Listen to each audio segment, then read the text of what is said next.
Okay, everyone, so this one is going to be a bit of a surprise for some of you who have become brand new to the channel.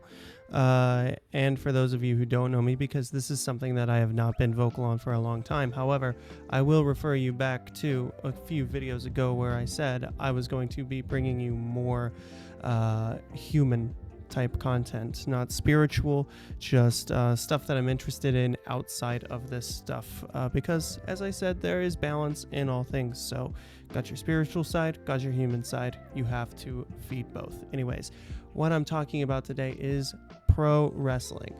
This is something that has been very integral to me throughout my life since I was 10 years old. Started off as a WCW kid, was huge.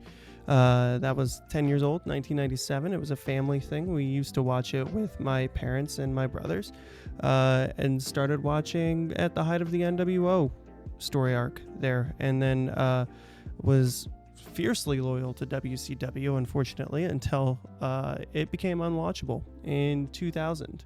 And then I switched over to WWF, and my first Monday Night Raw that I watched was when Stone Cold Steve Austin came back after a year away of getting hit by a car in storyline. In reality, he had a broken neck that he needed to get repaired, and the recovery time was over a year. So I've been in and out of wrestling since then, watched many different wrestling promotions and whatnot, but really I had gotten back into it in 2016 when AJ Styles came to WWE at the Royal Rumble. And from there, I was, again, just watching pay-per-views. And I remember I just really wanted something new and fresh. So watched on and off for about 2 years. And then AEW was announced. So I'll flash forward to 2019 and... Kenny Omega at that time had become my favorite wrestler since 2017 with his match in New Japan Pro Wrestling against Kazuchika Okada. Their series is actually quite incredible. I would highly recommend you watch that. However, unfortunately, I say again, unfortunately, I have been fiercely loyal to AEW over the last 5 years. 6 years almost now. And it's one of those things, man. It's just, they were really good, and it can seem like overnight they weren't, but the signs were there, and the downfall, sure enough, has been steady. It became really clear to me a couple months ago, but more so during Maximum Carnage. When Dynamite first debuted, I would watch them every single week. It was riveting. It was amazing. It was intense. And it was like nothing I had seen in 2 decades. And then just slowly over time, they added Rampage. I watched Rampage. They added Collision. I watched Collision. And at one point, I switched watching Rampage with watching Collision. At one point, I just started watching Dynamite because I realized the other 2 shows were not important viewing. And I don't know what it is with this company, but every year for the last 3 years, it seems like they want to have a company takeover storyline that goes absolutely nowhere. And they promise you over and over and over that it's going to go somewhere. It's going to lead somewhere. It's going to be great. And they first did it with the Outcasts. The Outcasts are coming in. Britt Baker's doing her media rounds with whoever. I can't remember what podcast she was on, but she's like, fans are going to be really happy with where this storyline goes. Britt Baker gets injured. Well, she has a medical emergency. I can't remember exactly what happened, but she was out for a very long time with a life-threatening injury. Then last year, 2024, you have the Elite takeover when they spike Tony Khan on his head, and he's wearing the neck brace, and everyone's memeing it, and it's hilarious. And we're promised that that's going to go somewhere. Kenny Omega, unfortunately, at that time had diverticulitis, needed surgery. He again should have been playing a pivotal role in the story. You have a mega star in this should be hero role, can't participate because he just goes out. Now, it's a little bit different with Kenny because Kenny was not active at the time that the storyline started. He was out, I want to say 4 months before that, even started. So they should have known where they were going at that time. They did not. So, from that start, they had every piece in place to tell a cohesive story, unlike with the Outcasts. And the presentation, the way it's taking front and center, you would think that this is the big storyline that they're going to go with moving forward. And all we got was Kazuchika Okada calling people bitch and Jack Perry taking over Bryan Danielson's move, which now Wheeler Yuta has taken over Bryan Danielson's move. And the Young Bucks are just gone after losing their belts to Private Party after defending it only twice in like 7 months. And that storyline just fizzled out. They just stopped showing up after their loss. And now they're in New Japan doing stuff. And it's like, why aren't they there? You don't know. Maybe I should know more. If I was really like big into it like I was a couple of years ago, I would know all the inside info. I don't know. I don't though. Because at some point I realized that wrestling took up way too much of my life, my time, and I was just constantly addicted to Twitter. And early 2023, I purged social media from my life. Some of you may know me, you probably don't, but I was known as the based AEW fan. If anyone ever interacted with me, or positive, negative, please let me know. You probably don't. And this is going to be, again, strange for my normal audience because I'm over here talking about pro wrestling, which they don't know me. And I have told everyone that I'm going to be expanding. So I definitely am going to be talking about more stuff. And thank you, Lena. My cat is telling me that she is hungry. So she's been sitting here pretty quiet and patient while I've been droning on. So during the Elite storyline, Kenny Omega is brutalized by his friends that he started this company with, and they attack him, they maim him, they put him in an ambulance, and he is taken away. And that is the last we see of Kenny Omega before he returns to New Japan and before he returns this week to his company. Well, last week, I guess. He had his first in-ring match with AEW since November of 2023. And I gotta tell you, I don't know why. I don't know what Jack Perry's doing. Probably something in New Japan because I think Anna Jay's over there too.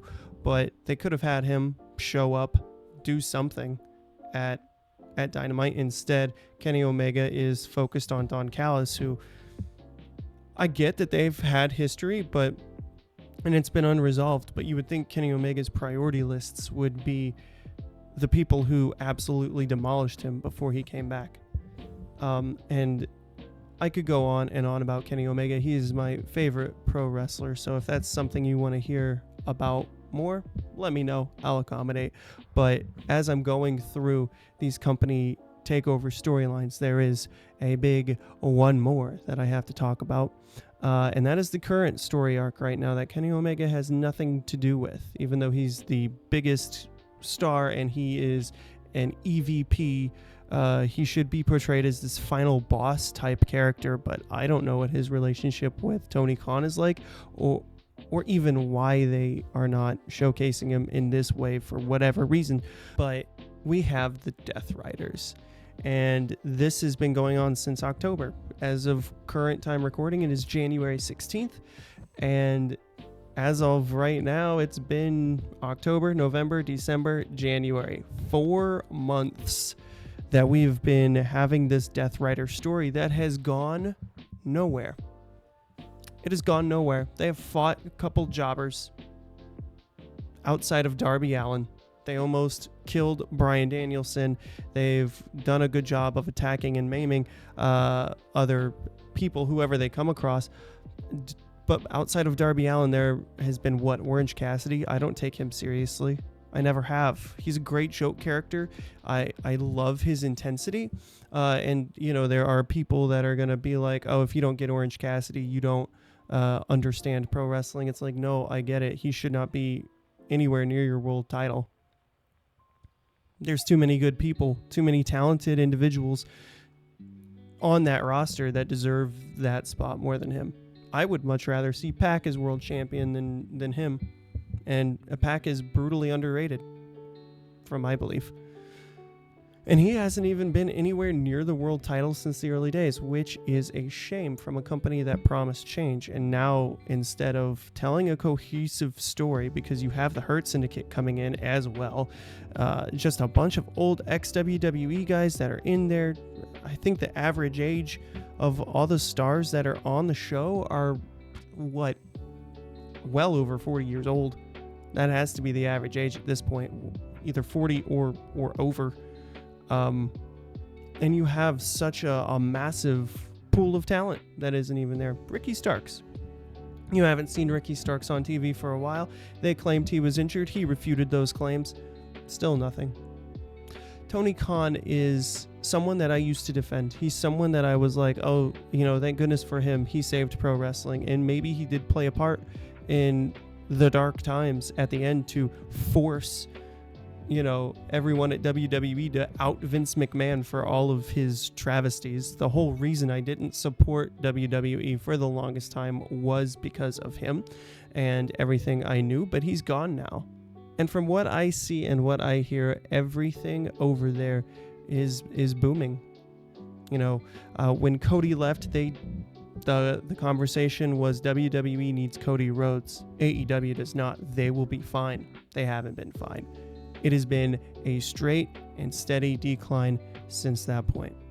When the Elite re-signed in 2023, I really thought I was really thankful about that, just because I was a huge AEW fanboy. Not gonna lie. My Twitter handle was based AEW fan. There was nothing based about that whatsoever. I was high on the sauce. But I could go on ranting and raving about the negatives. What are some of the positives? Well, I will say that I enjoyed the presentation a lot more. For me, I'm a huge production value guy. I really like when your audio's on, your video's on, your graphics are on, all that stuff. I really love picking that stuff apart and getting into it. I really should have studied that in college. But they never say never. It's never too late. Maybe that's something I could do. But with the prices here in the US, I don't know. We'll see what I can do. But pro wrestling is so much better with fireworks. It just is. Pro wrestling, it adds gravitas and aura, whatever you want to call it. It makes it seem like a much bigger deal. And it was really good to see on Maximum Carnage that they had a stage, the elevated stage. You always know when there's going to be fireworks at an AEW show because they have the stage set up. When they come out on the floor, there's not going to be fireworks. And another thing about it is how they set up the hard cam. I know that a lot of people only come to these shows to face the live cam. They have not been able to sell out an arena in forever, and it's not a good look for them that they can't sell out a 4,500 seat arena, even come anywhere near close. However, it did force people that wanted to sit ringside to go all the way around instead of just one side. So it made it look like a packed show. It had an okay aura, but you have too much just nothing burgers on there is the best way I can describe it. Jeff Jarrett is in his 50s. Why is he nearing your world title? Why is MJF wrapped up with him? I don't want to see this. Hangman Page was my favorite story in the first 2 years of AEW. And you gave him the title. He should have had it going forward. He had the whole fiasco with CM Punk. That's okay. We went on the rehab tour with Hangman, and he was supposed to win it in the three-way with Samoa Joe and Swerve Strickland. And guess what? He had to go away because his wife was pregnant again for their second child, and that didn't come to fruition. You had him come back, set Swerve's house on fire, had the greatest feud in AEW history with Hangman Page and Swerve Strickland, and you never put the title on this man. I understand why they wanted to put the title on Bryan Danielson to send him off, because they put the title on Sting to retire. They're trying to flip the script. No, you don't go out on your back, you go out as a champion and we'll do this. Whatever, you should have put the title on Hangman. Because now what is Hangman doing? He's fighting Christopher Daniels? Why do I want to see this? Why is this just a promotion full of old men.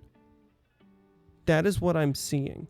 It's just a promotion full of old men, and the booking is not a way to make better stars. I feel like I'm watching a bunch of random matches happening with little to no storylines going into it or coming out of it or anything in it.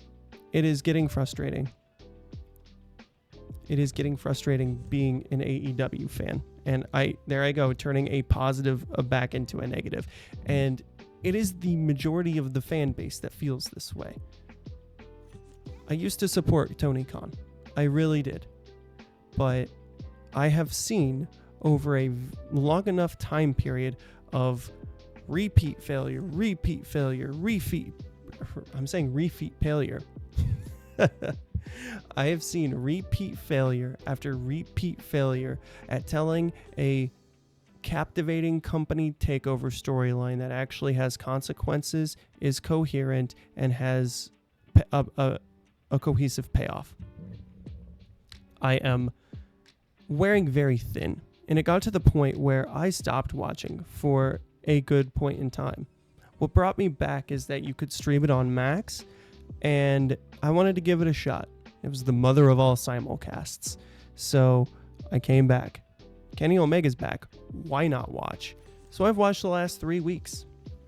I'm not compelled to keep watching Dynamite. I'm not compelled to watch their Australia show Grand Slam. I'm not compelled to watch Revolution. I am not compelled to watch All In Texas. Because I'm not invested. The stories are not interesting.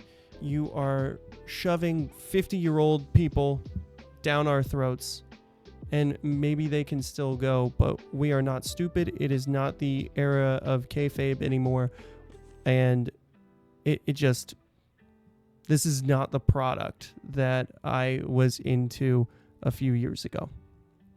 It's a shame. At this point, Tony Khan, I'm nobody on YouTube. I'm just a fan. But if you keep going down this route, you're going to continue to lose everyone. You may have got the bag from Warner Bros. You may have gotten your TV deal. But you won't get another one at going down this road. At this rate, you won't. That's all I got to say. So, Maximum Carnage in general was an alright show.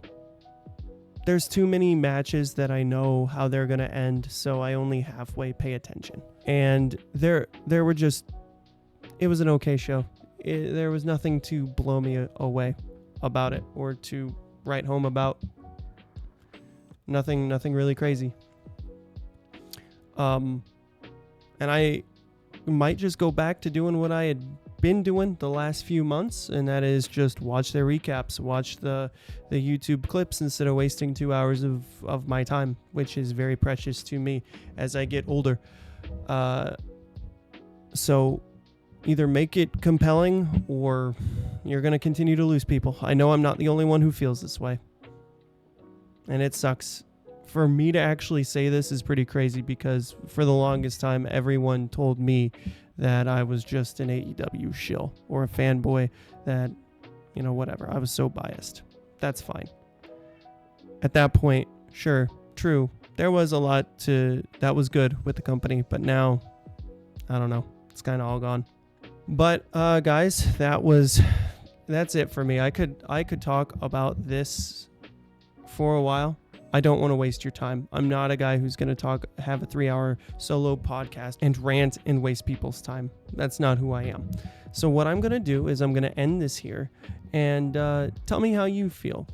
I might lose some subscribers over this, but that's okay.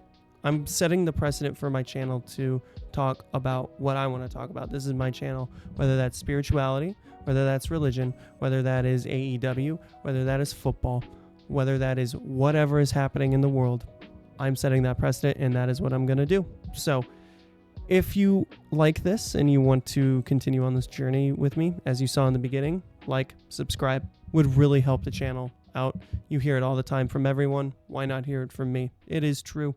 The more you like something, the more it pushes out to someone else. So that's what the benefit of liking is. So anyways, guys, I want to thank you so much for watching if you made it this far. As I say with every single video, it means a lot to me. As always, thank you to all the new subscribers. Since I've started uploading more consistently, more people are showing up, and it really warms the heart. It's nice to know that there are people out there that feel the way I do about a lot of things, and that I can either articulate that or help you figure it out from some of my thought-provoking videos. So either way, I love you all. It means a lot. And I'll see you guys soon. And I can't wait. I always get excited to make a video, especially when I have, the stuff that I have. When it comes to equipment, you got to like what you're working with. Otherwise, it's going to be a pain and you're not going to want to do it. Just a tip. But anyways, guys, until the next time, my name is Ken, and I'll see you then.